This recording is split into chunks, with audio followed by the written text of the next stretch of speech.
하나님의 말씀과 또 성령으로 충만한 이 하루 되시기를 간절히 축원합니다. 누가복음 5장은 세 부분으로 나눠 볼 수 있는데 제자들을 부르시는 장면과 또 나병 들린 사람을 고치는 장면, 또 중풍병자를 고치는 장면, 이렇게 세 가지로 나눠 볼 수 있습니다. 성경에서 볼 수 있는 예수님의 3대 사역이 있는데 뭐죠? 전파하고 가르치고 고치는 사역이죠.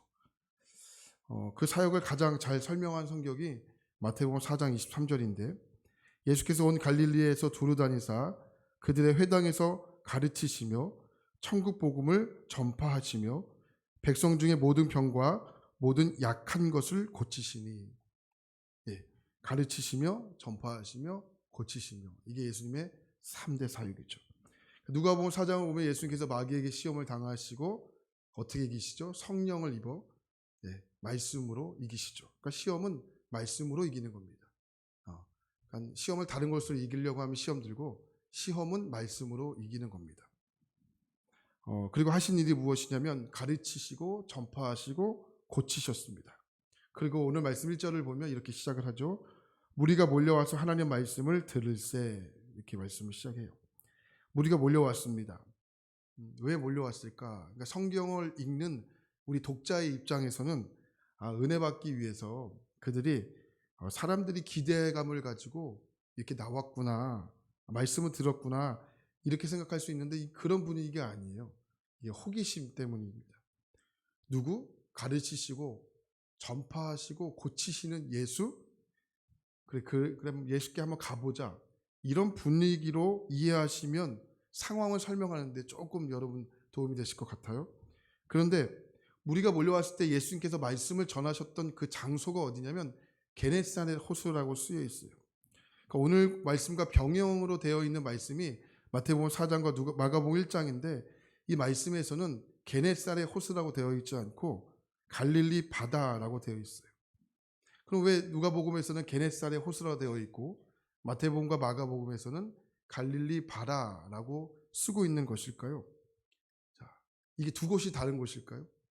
게네사렛 호수, 갈릴리 바다, 이게 똑같은 곳입니다. 그런데 왜 게네사렛 호수라고 쓰고 있고 갈릴리 바다라고 쓰고 있는 걸까요? 이 공문서를 보면 게네사렛 호수라고 쓰는 것이 공식적인 명칭입니다. 이 게네사렛 호수는 히브리어로 키노누라로 이렇게 되어 있는데, 여러분 성경에서 이 키노누라는 단어는 특별히 하프로 이렇게 번역이 돼요. 수금, 이렇게 번역이 되는데 이 게네사렛 호수가 꼭 하프 모양처럼 되어 있어서 이렇게 키노누라는 단어를 가지고 와서 이렇게 쓰고 있습니다. 근데 말하기가, 여러분 게네사렛 호수라는 말이 쉬워요, 어려워요? 어려워요. 발음하기가 매우 어렵습니다. 그래서 관용적으로 갈릴리 지방 옆에 있기 때문에 갈릴리 바다라고 이렇게 부르는 거죠. 여러분들이 누군가를 부를 때 그분의 이름이 있지만 땡땡 엄마 이렇게 부를 때가 있잖아요. 그죠? 편하니까 이렇게 이해하시면 됩니다. 근데 게네사렛 호수라고 부르지 않고 뭐라고 부릅니까? 갈릴리 바다라고 부릅니다. 근데 이게 논리적으로 맞지가 않아요. 호수치고는 이게 매우 큽니다. 이 남북의 길이가 약 20km가 되고요. 이 동서의 길이가 약 12km가 됩니다. 그리고 알려진 바는 그 게네사렛 호수 안에 사는 물고기의 종류가 한 200종류가 된다라고 하죠. 그러니까 호수지만 그래도 바다라고 불렀습니다. 인간이 사용하는 언어 중에 사회성이라는 언어 것들을 많이 사용하는데, 예를 들어 이거예요. 문 닫고 나가. 문 닫고 나갈 수 있습니까? 문 닫고 나갈 수 있어요? 근데 나가서 문 닫아. 이상하잖아요. 그죠? 그러니까 문 닫고 나가 하면 우리는 알아들어요. 문 닫아야 되구나. 또 뭐가 있을까요? 미용실 가서 머리 자르러 왔습니다. 기절초풍하죠. 무섭잖아요. 머리 자르러 온 것이 아니고 뭘 자르러 왔죠? 머리카락 자르러 왔잖아요. 우리 미용실 가서 머리 잘라주세요. 그러면 미용사는 딱 하고 알아들어요. 그죠? 머리카락. 머리 자르러 왔습니다. 그 미용사가 딱 알아듣고 정말 머리를 자르면 이게 난리 나잖아요. 그죠? 머리카락을 자르러 왔는 것을 알고 머리카락을 잘라주지 않습니다. 않습니까? 그러니까 외국 사람들이 와서 우리나라에 충격을 먹는 음식점이 하나가 있다고 하는데 그게 뭐냐면 장모님 뼈 해장국이에요. 여러분 장모님 뼈로 해장국을 만들 수 있습니까? 우리 장모님 뼈 해장국 하면은 장모님께서 정성스럽게 음식을 만들어서 우리가 맛있는 음식을 먹는다 생각할 수 있는데 장모님 뼈로 만들고 이게 외국 사람들이 이게 논리적으로 안 맞는 거예요. 그죠? 근데 우리는 알아요. 장모님 뼈로 만들지 않고 뭐죠? 돼지 뼈로 만든다. 알잖아요. 이게 인간이 우리만 사용할 수 있는 사회성인데 여러분 그 마찬가지로 논리를 따지지 않고 쉽게 이야기할 때는 갈릴리 바다라고 부르고 공식 명칭은 뭐예요? 게네사렛 호수 이렇게 아시면 좋을 것 같습니다. 그러니까 여러분 이것만 봐도 마태복음과 마가복음의 수신자와 누가복음을 읽는 수신자가 다르겠구나 이렇게 쉽게 이해할 수 있습니다. 우리도 아이들을 가르칠 때 눈높이 교육을 하잖아요. 예를 들어 영아부나 유아부 친구들에게 제가 설교한다고 하면 생각을 해보세요. 여기 와가지고 정장을 딱 입고 마이크가 세워지고 마이크를 서가지고 앉아서 이렇게 설교한다고 생각을 해보세요. 여러분 어떻게 아이들이 생각을 할까요? 아이들이 속으로 야, 저 사람 골리앗이다 이렇게 생각하지 않겠어요? 그러니까 앉아서 눈을 보면서 이랬어요 저랬어요 이렇게 하는 게 이게 뭐예요? 이게 눈높이 교육이잖아요. 그러니까 예수님께서 이 땅에 왜 성육신 하셨습니까? 뭐 우리 사랑하시고 뭐 다 이해하는데 이게 눈높이 교육이에요. 예수님께서 인간의 눈으로 내려오셔서 인간과 마주 보면서 이게 설교하시고 가르치시고 전파하셔야 이게 먹히지. 하늘에서 막 이렇게 하면 이게 안 돼요. 그래서 예수님께서 성육신 하신 거예요. 눈높이 교육. 2절 말씀에 보니까 호숫가에 배 두 척이 있는 것을 보시니 어부들은 배에서 나와서 그물을 싣는지라 이렇게 말해요. 그러니까 무리들이 호기심을 가지고 예수님의 말씀을 듣기 위해서 예수님 앞으로 저벅저벅 걸어 나옵니다. 근데 예수님께서는 이전에 주로 회당에서 말씀을 전하셨거든요. 그런데 오늘은 게네사렛 호수입니다. 사람들이 얼마나 많이 몰려들었는지 사람들이 몰려들으니까 예수님께서 점점점 뒤로 가시는 거예요. 앞으로 몰려드니까. 바다에 빠지기 일보 직전에 있습니다.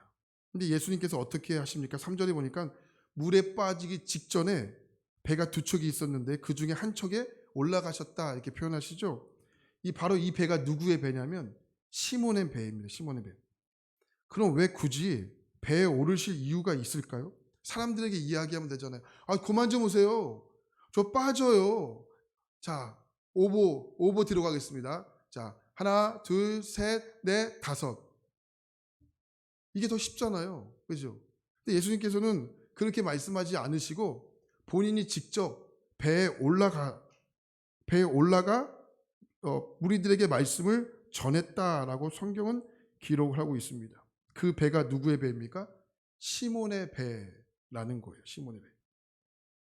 그런데 정작 그 배의 주인이었던 시몬을 비롯한 어부들은 말씀에 집중하지 못하고 뭐하고 있습니까? 밤새 고기 잡기를 끝내고 돌아와 그물을 씻고 있다. 성경 기록하죠. 어부들은 밤에 주로 고기를 잡는데요.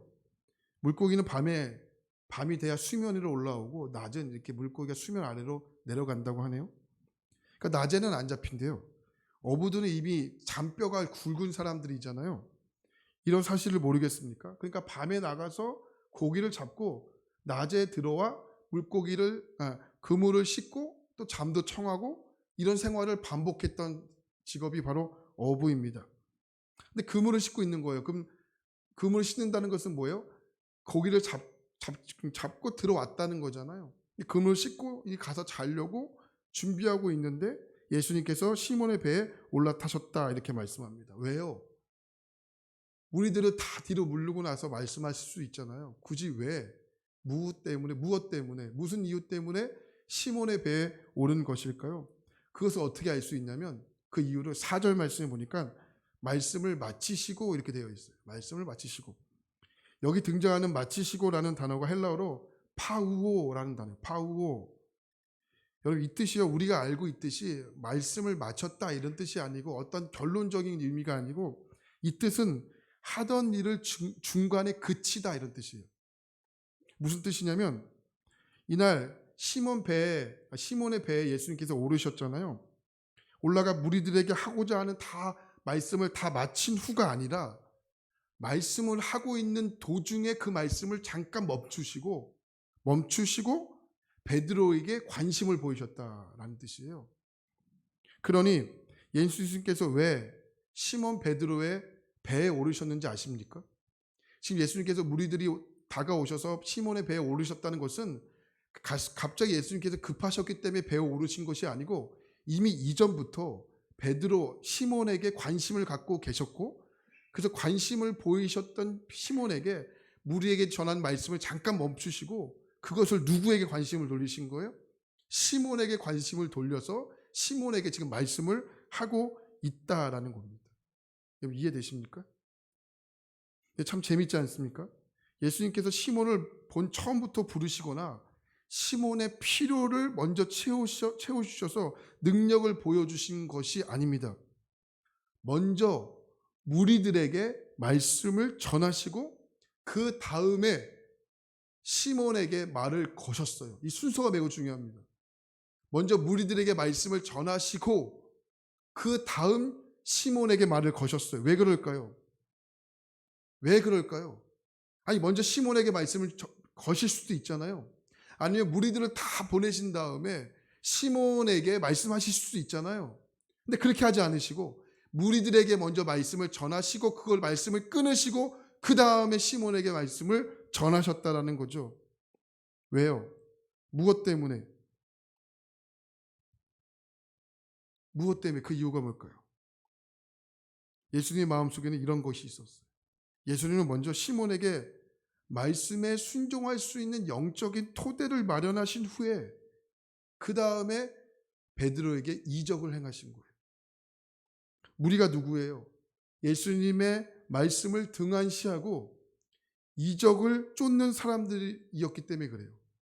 그렇기 때문에 예수님께서 시몬을 제자로 부르실 때는 이적을 보고 이적만 쫓는 무리가 아니라 먼저 말씀을 듣고 말씀을 들음으로 말미암아 순종하는 자세를 가지는 것이 더 중요하다는 것을 시몬에게 알려주기를 원하셨다는 거죠. 그리고 나서 5절 말씀 보겠습니다. 5절입니다. 시작. 시몬이 대답하여 이르되 선생님 우리들이 밤이 새도록 수고하였으되 잡은 것이 없지만은 말씀에 의지하여 내가 그물을 내리리이다 하고.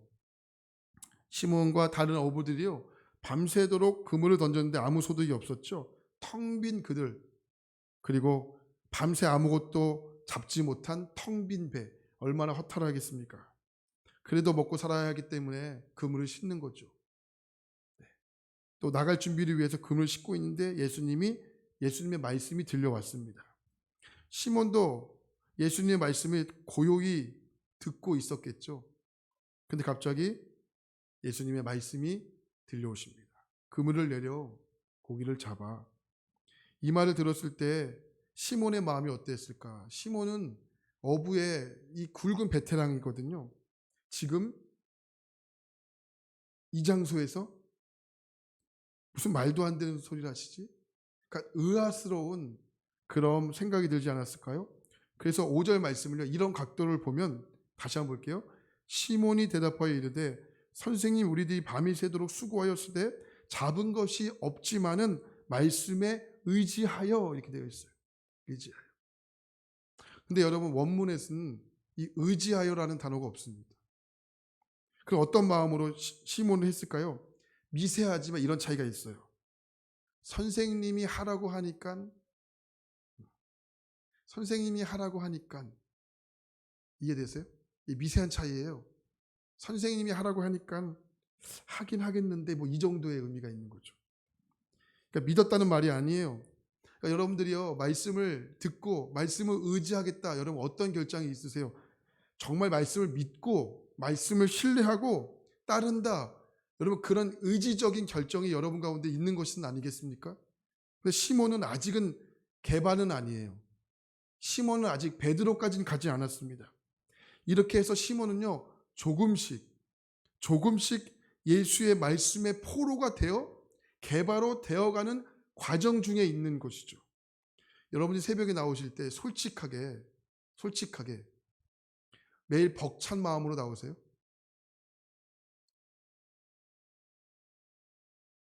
좋은 말씀 드릴 때 대답해 보세요. 여러분 솔직하게 매일매일 벅찬 가슴으로 나오세요? 매일매일 기쁨과 기대와 주님이 오늘 나에게 어떻게 말씀하실까? 이런 막 그렇게 나오세요?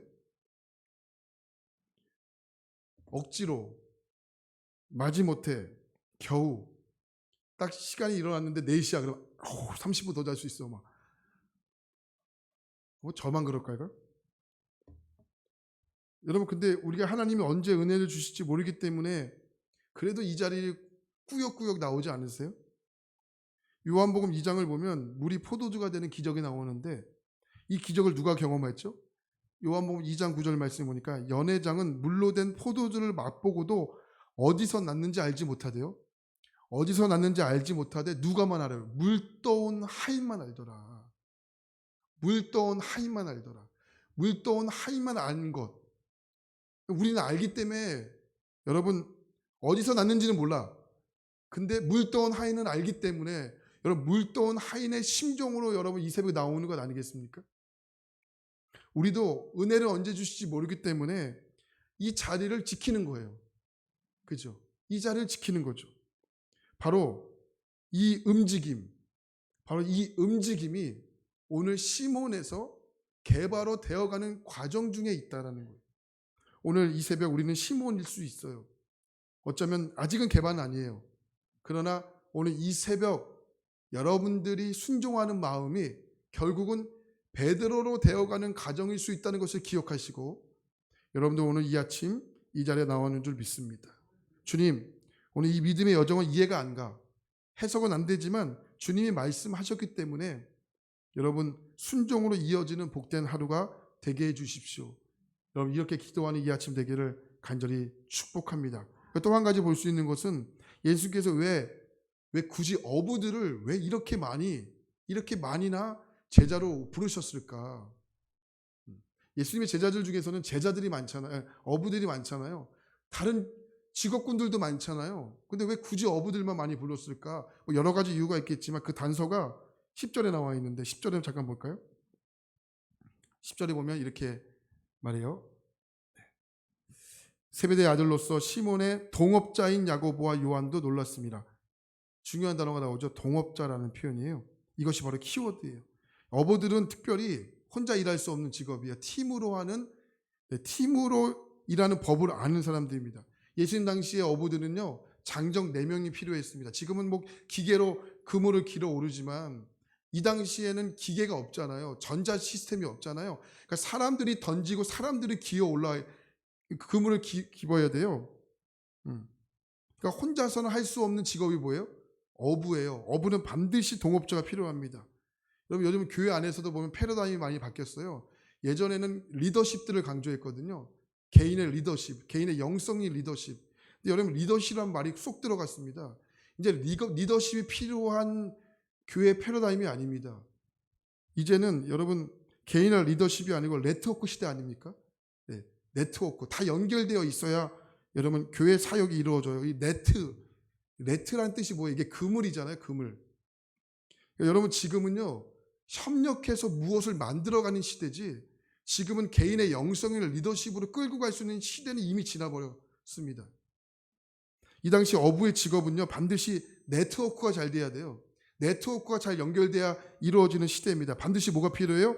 동업자가 필요하다고요. 아 그렇구나. 예수님께서 왜 어부들을 특별히 많이 제자로 부르셨구나. 그게 뭐예요? 예수님은 동업하기를 원하셨어요. 네트워크 하기를 원하셨어요. 같이 연결되기를 원하셨어요. 예수님 혼자 무엇을 하기를 원치 않으셨어요. 함께 동역하기를 원했어요. 왜 여러분 교회 사역이 왜 혼자서 할 수 없는지 아십니까? 교회 사역은 함께 해야 많이 열매가 있기 때문에 그래요. 교회 사역을 같이 해야 많이 열매가 있기 때문에 그래요. 그래서 여러분 교회에서 뭐 하자고 같이 하면요. 그래도 여러분 아직은 여러분 시몬이라면 그래도 나와서 개바가 되어 가는 과정으로 여러분이 사귀셔야지. 그건 내일 아니라고. 모른 척하면 교회는 네트워크가 되지 않습니다. 할렐루야. 여러분 걷기 대회 하잖아요. 토요일 날. 무슨 걷기 대회예요. 이게 교회 관점으로 보면 이게 개인의 리더십으로 안 되는 거예요. 네트워크가 돼야 된다고요. 할렐루야. 같이 연결이 돼야 되죠. 그러면 여러분 힘도 나고, 그러면 여러분 기운도 나고, 여러분 그러면 열매도 나지 않겠어요. 할렐루야. 그래서 예수님이 어부들을 많이 부르신 거예요. 네트워크가 되기 때문에. 혼자서 할 수 없고 동업을 할 수 있는 직업이 어부이기 때문에. 오늘 이 아침 여러분 말씀을 예수님 말씀하실 때 조건이나 환경에 갇히지 말고 주님께만 집중하시길 소원합니다. 또한 오늘 기도하실 때 두 가지 위해서 반드시 기도하셔야 되는데, 먼저는 환경이나 조건에 갇히지 않게 기도해 주시고, 또 한 가지는 뭐냐면 여러분들이 내가 하나님의 일을 동참할 수 있는 것이 생각나게 좀 해주십시오. 왜? 주의 말씀은 음성은 육성이 아니고 생각이기 때문에 여러분 생각을 구별하는 것이 주의 음성을 듣는 거잖아요. 그러니까 여러분 주님이 여러분 가운데 오늘 생각나게 하셔서 여러분을 통해서 주의 일들이 이루어가는 복된 열매가 많이 맺혀지는 이 아침 되기를 축원합니다. 하나님 고맙습니다.